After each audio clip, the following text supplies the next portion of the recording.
Bab 7. Dua sumber mata air untuk menyiram pohon keimanan. Anda telah mengerti prinsip akar pohon keimanan beserta berbagai cabang dan rantingnya. Saat ini ketahuilah bahwa ada dua mata air pengetahuan yang memberi nutrisi pada pohon keimanan, yaitu mengetahui esensi dunia dan alasan manusia diciptakan, serta menyadari akhir kehidupan. A. Sumber mata air pertama, mengetahui esensi dunia dan alasan manusia diciptakan.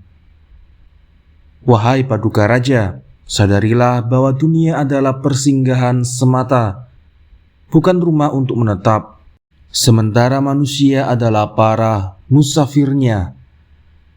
Persinggahan pertama manusia adalah dalam rahim ibunya, sementara tempat terakhir bagi manusia hanyalah liang lahat. Sementara rumah abadinya akan dijumpai setelah itu, kiamat atau akhirat. Setiap tahun yang dilalui manusia seperti episode kehidupan. Semua bulan yang dilewati ibarat persinggahan musafir di tengah jalan. Setiap minggunya tidak ubahnya kota yang dijumpai musafir. Seluruh hari yang dijalani ibarat kampung kecil tempat pemberhentiannya. Sementara seluruh napasnya ibarat langkah-langkah musafir tersebut. Jadi setiap napas yang diembuskan manusia akan semakin mendekatkannya ke akhirat. Dunia ini hanyalah jembatan.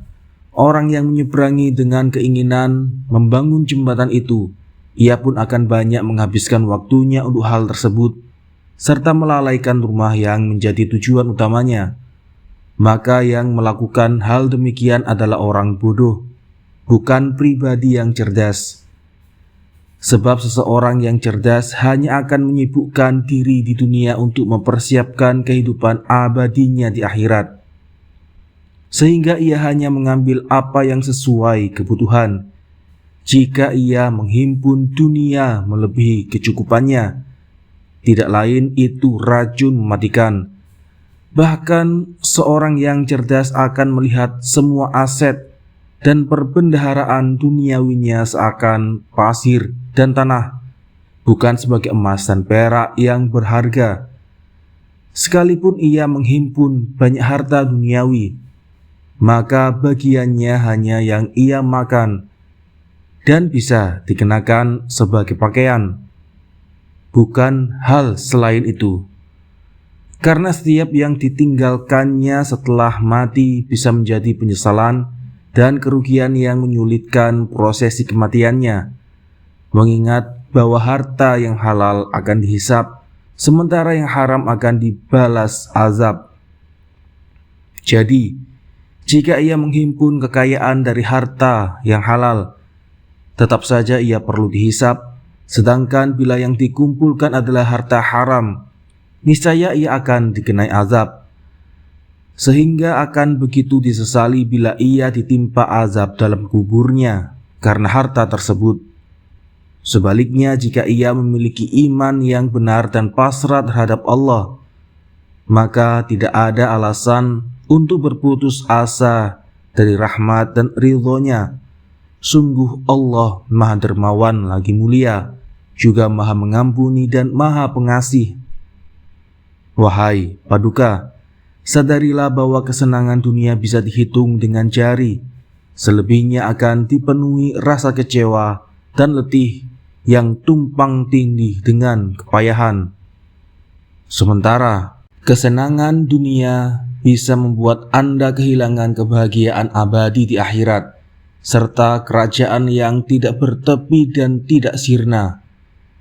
Dengan demikian, seorang yang cerdas begitu mudah untuk bersabar menghadapi hari-hari yang sebentar demi mendapatkan kebahagiaan abadi tidak terhingga. Satu hikmah, seandainya seorang pria memiliki kekasih yang begitu dirindukan, lalu dikatakan padanya, bila engkau sabar untuk tidak menemuinya malam ini, Aku akan menyerahkannya kepadamu secara cuma-cuma untuk 1000 malam ke depannya. Tetapi bila engkau nekat menemuinya malam ini, maka engkau tidak akan bisa berjumpa dengannya lagi.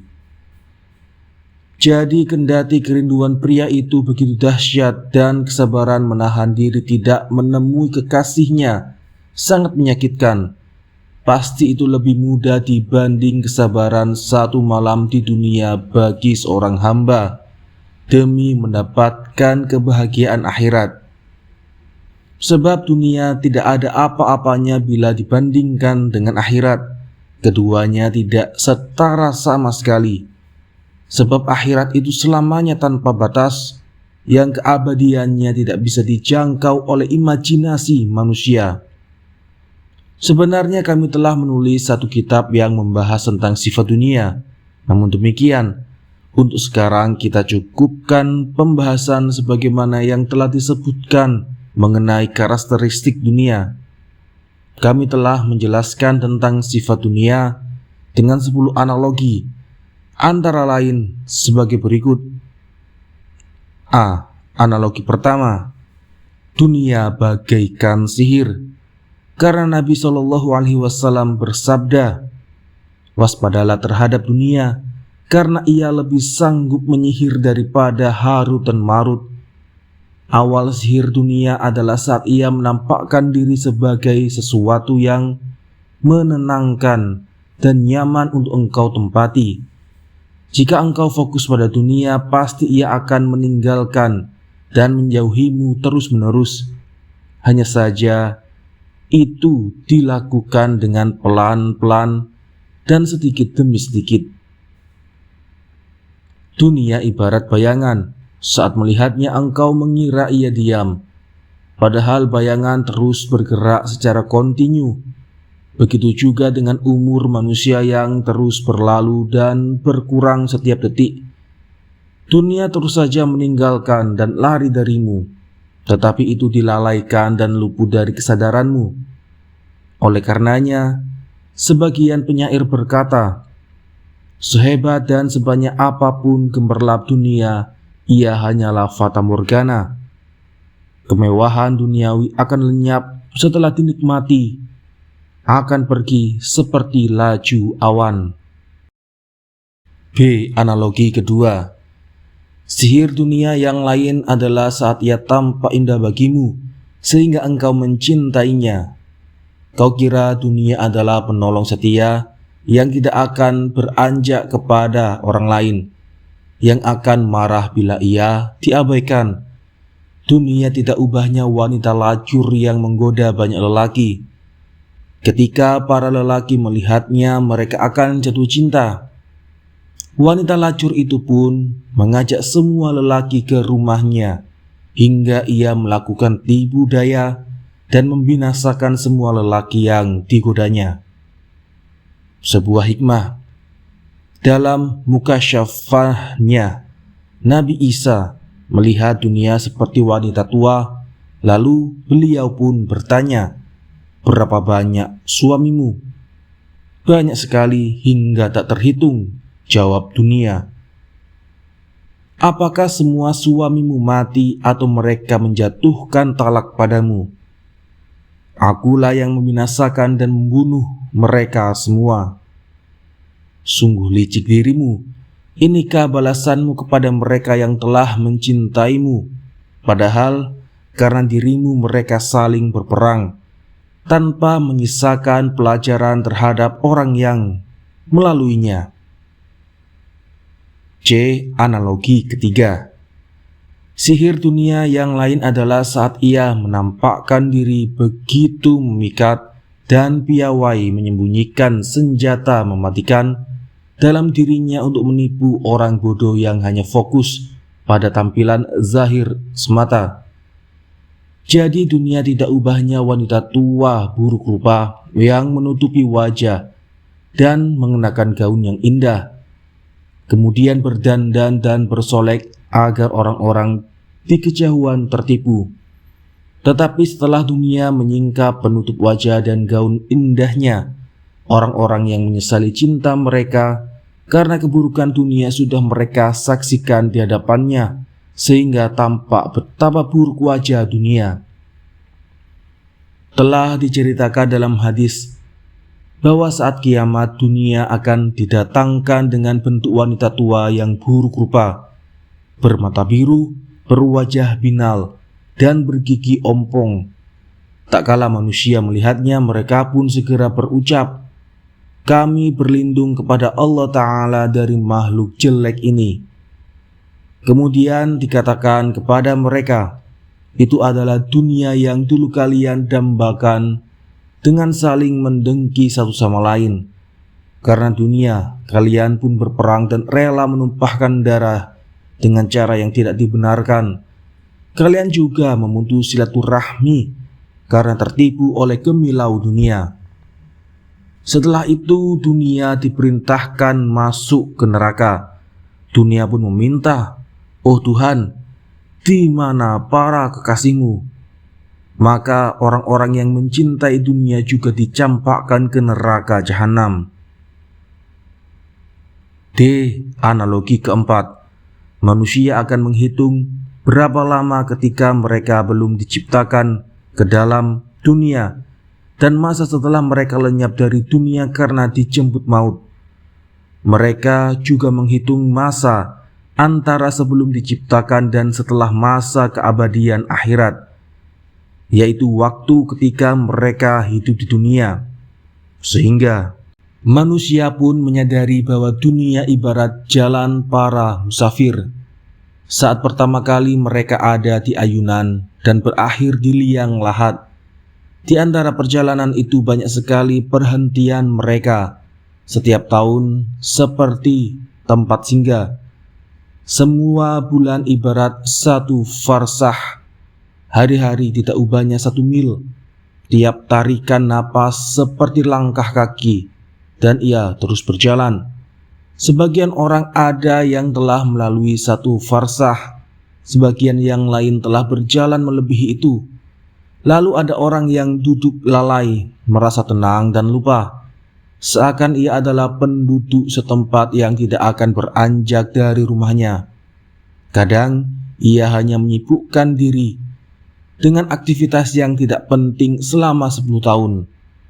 Padahal mungkin saja setelah 10 hari ia sudah berkalang tanah. Analogi kelima. Perumpamaan dunia beserta yang ia sajikan kepada penghuninya berupa kenikmatan syahwat tidak lain adalah kekejian yang akan disaksikan oleh semua penduduk dunia ketika di akhirat.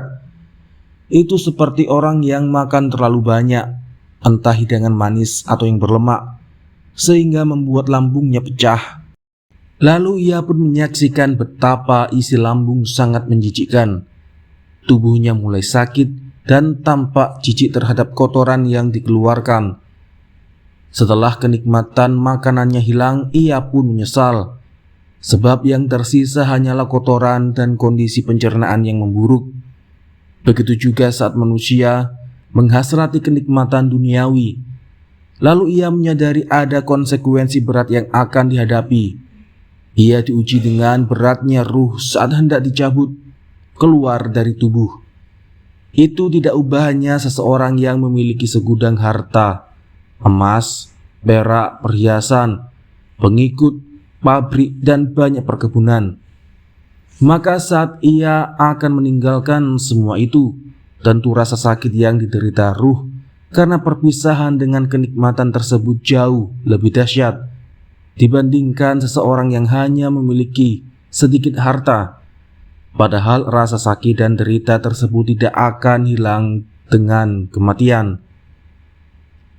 bahkan akan kian bertambah, sebab cinta adalah sifat hati, sementara hati tidak akan mengalami kematian.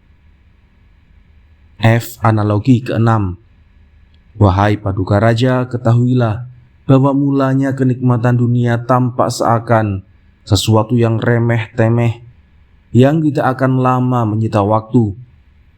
Namun demikian mungkin saja sebagian persoalan duniawi berkelanjutan secara kontinu, yang akan banyak menghabiskan usia. Karena itu Nabi Isa berkata, "Penghasrat kenikmatan duniawi ibarat seseorang yang minum air laut. Setiap kali ia minum akan membuatnya semakin dahaga, sehingga ia pun terus-menerus minum sampai mati tanpa sanggup menghilangkan dahaganya." Nabi SAW bersabda, "Sebagaimana mustahil orang yang menyelami lautan tanpa membuatnya basah, begitu juga orang yang ikut campur urusan dunia yang tidak mungkin tidak akan terciprat kotorannya." G. Analogi ketujuh. Perumpamaan seseorang yang hidup di dunia tidak ubahnya tamu yang diundang menghadiri pesta makan. Umumnya tuan rumah akan memperindah kediamannya untuk para tamu, memanggil mereka satu persatu secara bergantian. Lalu di hadapan para tamu akan disediakan bejana yang dipenuhi permata dan wadah dari perak yang dipenuhi buhur yang semerbak, sehingga para tamu bisa menghirup aroma wanginya. Kemudian bejana dan wadah itu pun dikembalikan kepada pemilik tuan rumah untuk disuguhkan kepada tamu lainnya. Orang yang cerdas lagi bijak akan menyadari undangan tersebut. Ia akan mengambil buhur untuk dibakar dengan api, menikmati sedikit aromanya lalu pergi. Ia tidak perlu berhasrat untuk memiliki bejana atau wadah perak tersebut dan akan meninggalkannya dengan sukarela serta mengucap terima kasih kepada tuan rumah. Sebaliknya, orang dungu akan mengira bahwa bejana dan wadah perak itu disiapkan untuk mereka miliki, sehingga mereka benar-benar menghasratinya. Ketika pulang, mereka pun mengambil bejana dan wadah perak itu. Tentu tuan rumah tidak akan mengizinkan mereka keluar membawa kedua benda tersebut. Jadi bejana dan wadah perak akan diambil kembali. Hal tersebut akan membuat sesak dada dan rasa kecewa dalam hati orang-orang dungu, sehingga mereka akan sibuk mencari alibi saat kesalahannya dibongkar. Dengan demikian jelaslah bahwa dunia tidak ubahnya jalan para musafir, tempat singgah bagi para tamu, dan hanya dipakai untuk mencari bekal guna melanjutkan perjalanan, bukan berpuas diri di tempat persinggahan. H. Analogi ke-8.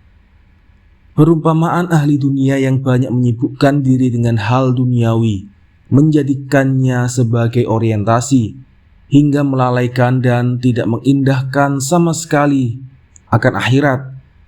Hal demikian itu ibarat sekelompok orang yang ikut berlayar dengan perahu di samudra dan akan berlabuh ke sebuah pulau untuk sekedar membersihkan diri dan menunaikan hajatnya. Mereka pun turun ke pulau tersebut, sementara awak kapal memberi pengumuman jangan berlama-lama di pulau itu agar tidak ketinggalan kapal. Cukup berwudu dan sholat saja, karena perahu akan segera berlayar kembali. Mereka pun turun ke pulau itu dan menyebar ke berbagai penjuru. Orang-orang bijak pasti tidak akan menghabiskan banyak waktu. Mereka hanya bersuci lalu kembali ke dalam perahu. Mereka pun mendapati banyak tempat duduk kosong di kapal, lalu memilih tempat utama yang lebih nyaman dan menyenangkan. Sementara sebagian yang lain sibuk mengamati keindahan pulau tersebut, duduk manis dan sibuk memuji keindahan bunga, juga buah-buahan yang terdapat di sana, serta tanam-tanam dan pepohonannya. Mereka masih mendengarkan kicauan burung, terheran-heran dengan batu berwarna-warni. Ketika tiba waktu kembali ke kapal, mereka tidak mendapati tempat duduk, juga tidak melihat tempat luas. Jadi mereka hanya bisa duduk di tempat paling sempit lagi gelap. Sementara itu sebagian yang lain tidak puas dengan melihat-lihat semata, bahkan ingin mengumpulkan batu-batu berwarna dan membawanya ke perahu. Sesampainya di perahu, mereka tidak mendapati ruang kosong dimanapun. Jadi mereka duduk di tempat paling sempit dengan mengalungkan batu-batu itu ke leher mereka. Tidak berselang lama, warna batu-batu itu pun pudar dan menghitam, yang mengeluarkan bau busuk. Sayangnya mereka tidak bisa lagi membuang belenggu tersebut karena tidak ada jalan untuk keluar. Mereka pun menyesal atas apa yang mereka perbuat, karena bebatuan itu hanya menambah beban berat di leher mereka, padahal mereka telah bersusah payah untuk memperolehnya. Di antara mereka ada juga sekelompok orang yang tercengang oleh keindahan pulau dan terus-menerus memujinya. Bahkan mereka tidak ingat untuk kembali ke perahu, sehingga saat perahu berlayar, mereka tidak beranjak dari pulau dan ditinggalkan oleh rombongan, karena mereka tidak mengindahkan panggilan awak kapal dan tidak segera berkumpul. Sebagian di antara mereka ada yang mati diterkam hewan buas, bahkan dikoyak-koyak serigala.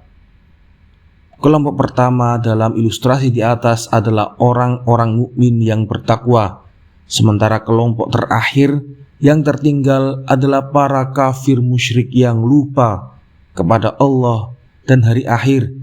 Mereka hanya sibuk dan bergantung pada dunia semata, sebagaimana firman-Nya. Yang demikian itu disebabkan mereka lebih mencintai kehidupan dunia daripada akhirat, dan sesungguhnya Allah tidak memberi petunjuk kepada kaum yang kafir. Quran Surat An-Nahl, yaitu mereka yang bergantung sepenuhnya pada dunia. Sementara kelompok pertengahan yang kedua dan ketiga adalah ahli maksiat yang tetap menjaga keimanan mereka, namun tidak bisa menahan diri sepenuhnya dari godaan duniawi. Di antara mereka masih ada orang yang menikmati kekayaan dan pesona dunia. Sebagian yang lain begitu rakus terhadap kesenangan duniawi, walaupun dirinya fakir dan serba berkekurangan, hingga akhirnya itu membuat beban mereka berlipat ganda, serta banyak menyebabkan hal kotor dan mara bahaya.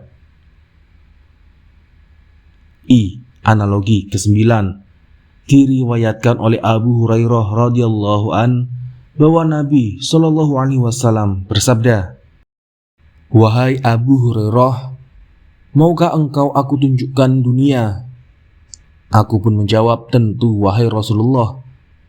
Lalu beliau menuntunku menuju tempat sampah yang dijumpai banyak kepala manusia, sisa-sisa tulang yang terkontaminasi kotoran dan najis. Kemudian beliau berkata, "Wahai Abu Hurairah, apa yang kau lihat ini adalah kepala manusia yang dulunya seperti kepalamu, yang dipenuhi sifat rakus dan keseriusan untuk mengumpulkan perbendaharaan duniawi semata. Mereka mengharapkan umur panjang sebagaimana harapanmu. Mereka pun memperoleh kekayaan dan kenikmatan duniawi sebagaimana yang kau rasakan. Sekarang seperti yang kau lihat, tulang-tulang mereka rusak dan tubuh mereka pun hancur. Sobekan kain ini adalah pakaian kebanggaan yang mereka kenakan untuk berhias dan mempercantik diri, yang telah dihempaskan angin ke kubangan najis. Sementara najis ini dulunya adalah hidangan lezat yang sampai membuat mereka saling menipu untuk mendapatkannya. Mereka telah dicampakkan semua ke dalam lubang menjijikan. Tidak seorang pun sudi untuk mendekatinya. Ini semua merupakan permisalan dunia yang bisa kau lihat dan saksikan secara langsung. Barang siapa mengasihi dunia, biarkan saja, karena itu memang tempat tangisan." Lalu Abu Hurairah melanjutkan cerita. Tiba-tiba semua yang hadir di situ pun menangis. Analogi ke-10. Dahulu pada masa Nabi Isa ada 3 pengembara yang menemukan harta karun. Seorang di antara mereka berkata, "Kita sedang lapar, hendaknya ada seseorang di antara kita yang pergi untuk membeli makanan." Lalu si A yang berangkat mencari makanan bergumam, Yang pasti aku akan meracuni dua temanku, si B dan si C, agar keduanya makan dan sama-sama mati. Dengan begitu aku bisa memiliki harta karun tersebut." Ia pun melaksanakan keinginannya. Bersamaan dengan itu, si B dan si C sepakat akan membunuh si A ketika ia telah datang, supaya keduanya dapat hak penuh atas harta yang ditemukan. Saat si A datang membawa makanan yang telah dibubuhi racun, si B dan si C membunuhnya. Lalu keduanya memakan makanan tersebut dan sama-sama mati. Tidak lama berselang, Nabi Isa melewati tempat itu dan berkata kepada para hawarinya, "Inilah dunia, perhatikan bagaimana dunia membunuh 3 orang tersebut. Kabar buruknya peristiwa seperti ini akan terus berlangsung." Sungguh kebinasaan para pencari dunia tidak lain oleh dunia itu sendiri. B. Sumber mata air kedua. Menyadari akhir kehidupan. Wahai Paduka Raja, ketahuilah bahwa manusia dibagi menjadi 2 kelompok, yaitu sebagai berikut. 1. Mereka yang hanya melihat keeksotisan dunia serta berharap umurnya dipanjangkan. 2. Kalangan bijak yang menjadikan akhir kehidupan, kematian, berada di hadapannya, hingga mereka terus merenungi bagaimana tempat kembali mereka, bagaimana bisa keluar dan meninggalkan dunia dengan keimanan yang tetap terjaga. Apa yang akan mereka jumpai di alam kubur dari kehidupan yang telah dijalani? Apa yang ditinggalkan untuk musuh-musuh mereka pasca kematian? Apakah mereka masih menyisakan dendam kesumat dalam hati? Pemikiran demikian harus ada pada manusia, lebih-lebih dalam diri para penguasa dan ahli dunia, sebab mereka sering mengusik hati manusia, menindas orang lain dengan berbagai keburukan, menebar ketakutan dan menanamkan kegelisahan di hati orang-orang. Sebab Allah Ta'ala memiliki hamba bernama Israel yang membuat siapapun tidak bisa lolos dari daftar pencariannya. Setiap hamba para raja akan mengambil upah berupa emas, perak, atau makanan, tetapi Israel hanya bertugas mengambil ruh saja. Setiap pekerja para raja bisa saja mengasihani rakyatnya, namun Israel tidak bisa berbelas kasih kepada siapapun. Setiap petugas raja masih bisa memberikan tenggat waktu dalam sehari, semalam, atau sejam untuk menunaikan tugasnya, sementara Israel tidak akan memberikan tenggat waktu barang sedetik pun kepada satu jiwa. Begitu banyak cerita mengenai Israel, namun di sini kami hanya akan menyebutkan 5 cerita saja. 1. Cerita pertama, ini dikisahkan oleh Syekh Wahab bin Munabbih yang dulunya adalah pendeta Yahudi yang masuk Islam. Dikatakan bahwa ada seorang raja agung yang ingin mengendarai suatu kendaraan bersama semua orang di kerajaannya, sehingga semua makhluk bisa melihat kewibawaan dan kehebatan sang raja. Sang raja memerintahkan setiap pasukan, pengawal, dan para pembesar kerajaan untuk ikut serta dalam perjalanan tersebut, mengenakan pakaian terbaik mereka, juga kuda-kuda hebat dan unta yang paling bagus. Raja pun memilih unta terbaik yang dikenal bisa berlari kencang dan naik ke kereta yang dihiasi berbagai mutiara. Raja sangat bangga dengan kekuasaannya. Tiba-tiba iblis datang dengan mendekatkan mulutnya ke hidung raja dan meniupkan aura kesombongan, sehingga raja bergumam dalam hati, "Di alam ini siapakah orang yang bisa seperti diriku?" Sang raja berangkat dengan rasa angkuh dan bangga diri. Ia tidak mau lagi mempedulikan siapapun saat di hadapannya. Ada pemuda dengan baju compang-camping yang mengucapkan, "Salam." Raja enggan menjawabnya. Pemuda itu lantas memegang tali kekang kudanya. Raja dengan jengkel berkata, "Lepaskan tanganmu. Kau tidak tahu tali kekang kuda siapa yang kau pegang." "Aku punya keperluan kepadamu sekarang," tegas pemuda itu. "Tunggu sampai aku turun," raja membalas. "Aku butuh sekarang juga, tanpa perlu menunggumu turun dari kendaraan," pemuda menegaskan lagi. "Apa sebenarnya keperluanmu?" "Itu rahasia. Aku hanya akan membisikkannya ke telingamu secara langsung." Pemuda itu pun berbisik ke telinga raja, "Aku adalah malaikat maut yang ingin mencabut nyawamu sekarang." Raja yang ketakutan itu pun memohon, "Tunggu sebentar, biarkan aku kembali ke istana untuk sekedar mengucap salam perpisahan ke anak-anak dan istriku." "Tidak, engkau tidak akan pernah bisa melihat mereka lagi karena ajalmu telah tiba."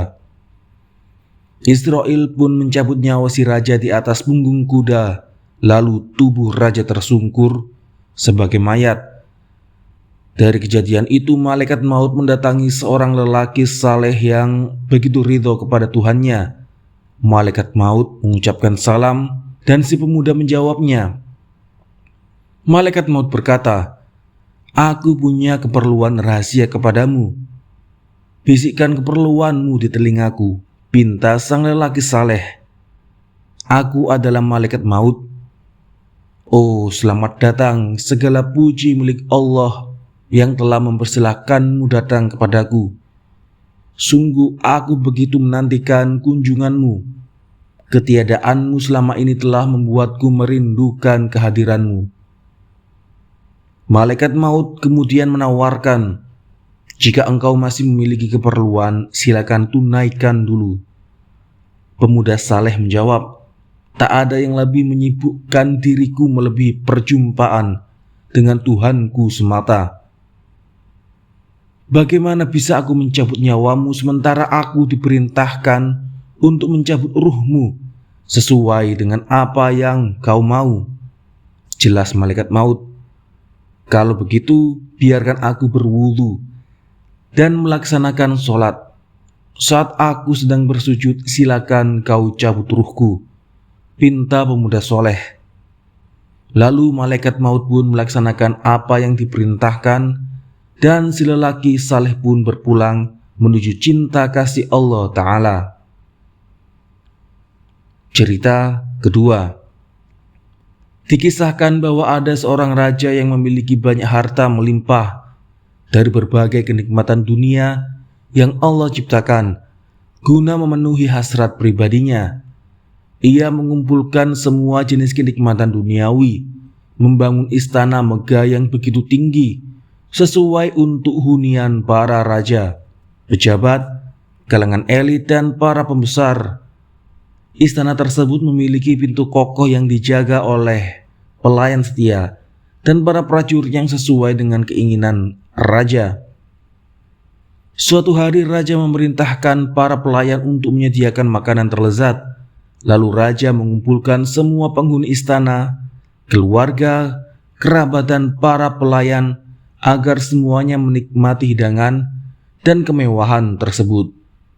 Kemudian raja duduk di atas singgasananya, bersandar di bantal-bantal empuk, seraya berkata, "Oh diriku, aku telah mengumpulkan seluruh kenikmatan duniawi. Sekarang bersiaplah untuk memakan berbagai kelezatan ini dengan tenang, menikmati umur yang panjang dan berbagai kemewahan hidup." Sebelum sempat ia menyelesaikan apa yang digumamkan dirinya, datanglah seorang lelaki yang berpakaian lusuh dan berpenampilan buruk di depan istana. Pemuda itu tampak begitu lapar dan memohon sesuap makan. Ia menggedor pintu dengan kencang, seakan mengguncang istana. Para penjaga terkejut, bergegas menuju pintu sambil memekik, "Wahai orang miskin, kegaduhan apa yang kau buat? Coba bersabar sebentar, tunggu kami selesai makan, kami akan memberikan sisanya untukmu." Lelaki itu menjawab, "Suruh keluar raja kalian. Aku punya keperluan mendesak dan kabar buruk untuknya." Para penjaga geram, "Pergilah, orang miskin. Siapakah engkau sampai berani-beraninya menyuruh raja kami keluar untuk menemuimu?" Lelaki itu menjawab, "Kalian hanya bertugas menyampaikan apa yang kukatakan." Setelah para penjaga mengabarkan berita itu kepada raja, si raja murka. "Seharusnya kalian mengusir, mencela dan memaki si miskin itu." Dari kejauhan lelaki itu mengetuk pintu lagi dengan sangat kasar. Para penjaga pun segera mengangkat senjata dengan maksud membinasakan lelaki tersebut. Lalu lelaki itu memaki nyaring, "Diamlah di tempat kalian, aku adalah malaikat maut." Seketika semua prajurit itu dan penjaga gemetar hingga tidak sanggup bergerak sama sekali. Hati mereka dipenuhi rasa takut dan akalnya tidak lagi berfungsi. Lalu sang raja berkata, "Katakan pada malaikat maut itu agar ia mau mengambil apapun sebagai ganti diriku." Malaikat maut berkata, "Yang mau kucabut hanyalah nyawamu. Aku hanya datang untukmu. Aku akan memisahkanmu dengan semua kenikmatan duniawi ini." Raja berkata, "Semoga Allah melaknat hartaku yang telah menipu dan membinasakanku. Harta ini telah melalaikanku untuk beribadah, padahal aku mengira ia akan membawa manfaat. Tapi sekarang itu justru menjadi penyesalan dan kepedihanku. Aku akan pergi dengan tangan hampa dan menyisakan banyak musuh saja." Lalu Allah membuat harta itu bicara, "Kenapa engkau melaknatku?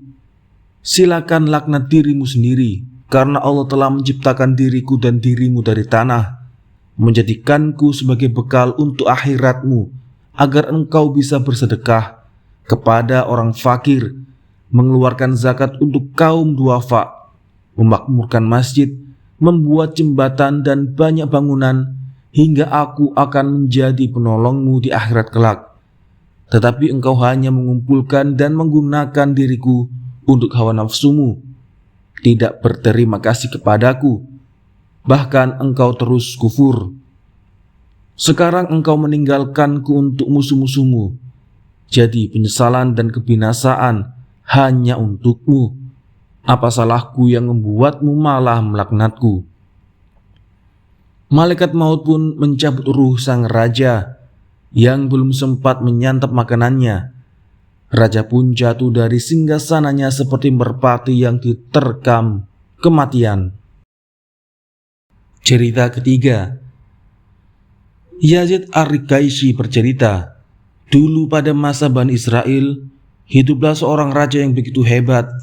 Suatu hari, ia duduk di atas dipan tempat tidurnya dan melihat seorang lelaki yang berpenampilan buruk serta mengerikan masuk ke pintu istana. Karena merasa takut dan terancam akan kedatangan lelaki tersebut, raja hebat itu pun melompat ke arahnya dan bertanya, "Siapakah engkau? Siapa yang menyuruhmu masuk ke istanaku?" Lelaki itu menjawab, "Yang memerintahkanku adalah sang pemilik istana. Sedangkan aku adalah orang yang tidak mungkin dihalangi. Tidak perlu izin dari pemilik rumah. Aku tidak pernah takut pada kekuasaan seorang raja. Aku tidak akan lari dari penguasa, dan tidak seorang pun yang bisa lepas dari jangkauanku." Mendengar jawaban itu, sang raja tersungkur dengan seluruh tubuh yang menggigil sambil berkata, "Engkau malaikat maut?"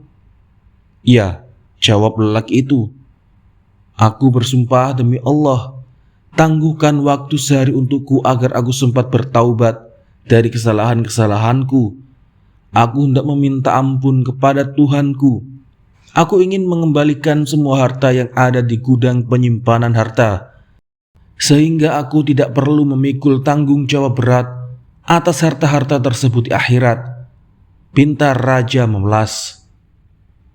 Bagaimana mungkin aku bisa menangguhkan ajalmu, sementara umurmu telah dihitung dan usiamu telah ditulis ketetapannya, tegas malaikat maut. Kalau begitu, berikan aku waktu 1 jam lagi. Raja kembali memohon. Waktumu telah ditentukan, semuanya sudah berlalu sementara dirimu dalam keadaan lalai. Sekarang hitungan napasmu telah habis dan hanya menyisakan 1 tarikan napas saja, tegas malaikat maut lagi. Kalau begitu, siapakah yang ada di sisiku saat aku digiring menuju ke liang lahat? Tidak ada apapun yang bersamamu kecuali amalmu sendiri. Tapi aku tak memiliki amal baik. Raja berupaya menjelaskan. Jika begitu, engkau pasti akan masuk neraka dan memperoleh murka dari Tuhan yang Maha Perkasa.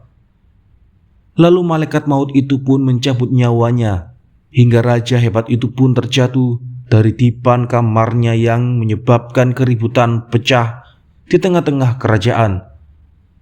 Sungguh bila orang-orang tahu tentang kemurkaan Allah kepada si raja, pasti mereka akan bersedih dan menangis lebih histeris dibanding sebelumnya. 4. Cerita keempat. Dikisahkan bahwa malaikat maut pernah mengunjungi kerajaan Nabi Sulaiman dan Daud alaihissalam.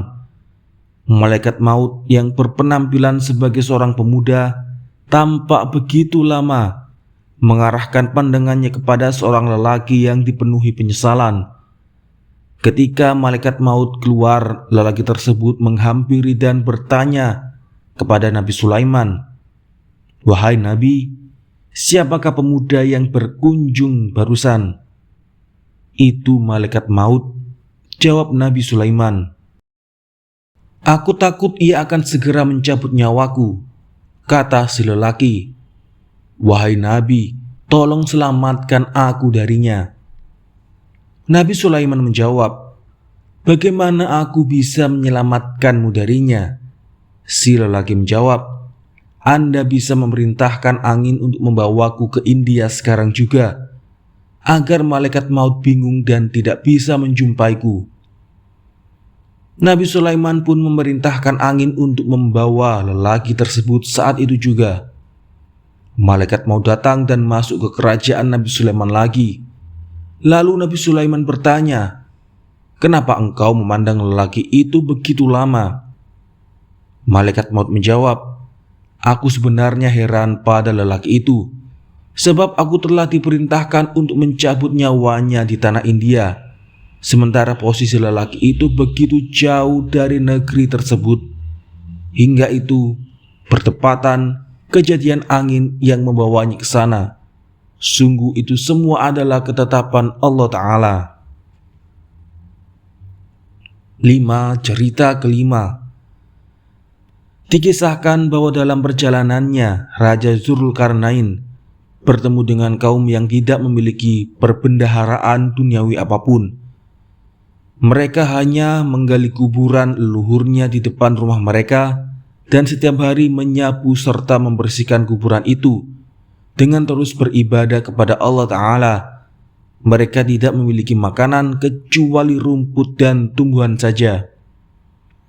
Lalu Raja Zulkarnain mengutus seorang lelaki untuk menemui pimpinan mereka. Namun mereka mengabaikannya sembari berkata, "Aku tak memiliki hubungan apapun dengan Raja Zulkarnain." Kemudian Raja Zulkarnain turun tangan dan bertanya, "Bagaimana keadaan kalian? Aku tidak melihat kalian memiliki emas atau perak, bahkan apapun yang berhubungan dengan kenikmatan duniawi. Kenikmatan duniawi tak bisa mencukupi seorang pun," tegas mereka. "Lalu kenapa kalian menggali kuburan leluhur kalian?" tanya Raja Zulkarnain.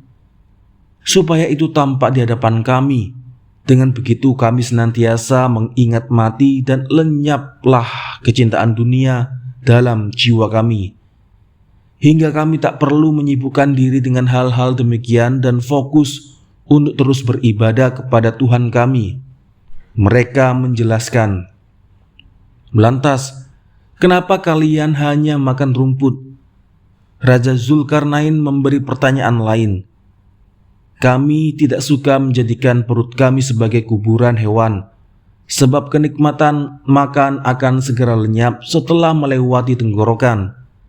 Setelah menjawab itu, salah seorang di antara mereka mengambil tengkorak kepala dan balik bertanya, "Wahai Raja Zulkarnain, apakah Anda tahu siapa pemilik tengkorak kepala ini?" Salah seorang dari mereka pun melanjutkan kembali, "Ini adalah milik salah seorang di antara para raja dunia. Dulunya ia selalu menzalimi rakyat, berbuat buruk kepada kaum duafa, menghabiskan umurnya untuk menghimpun perbendaharaan duniawi semata. Lalu Allah pun mencabut nyawanya dan menjadikan neraka sebagai tempat kembali bagi pemilik tengkorak kepala ini." Tidak berhenti di situ, ia mengambil tengkorak lain untuk diperlihatkan kepada Raja Zulkarnain.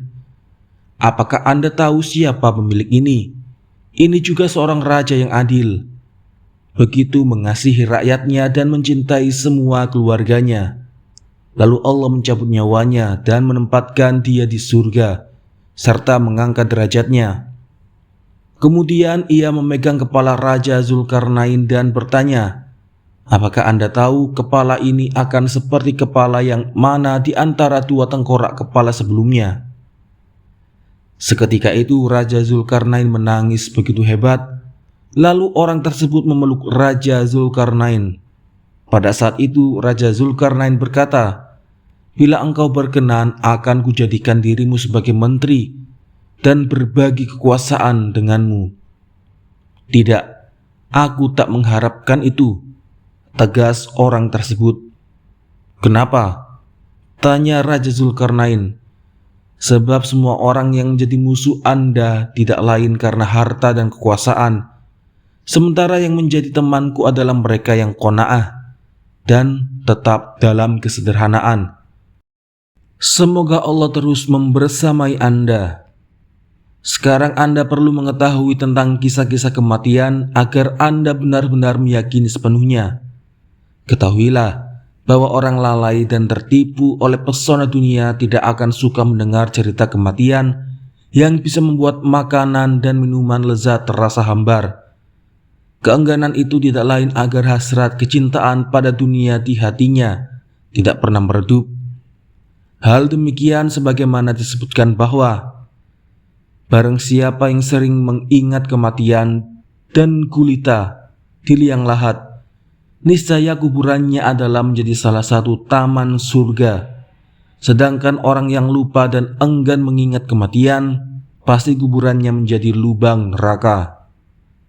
Suatu hari Nabi SAW pernah menjelaskan tentang pahala para syuhada serta balasan orang yang meninggal karena memerangi kaum kafirin.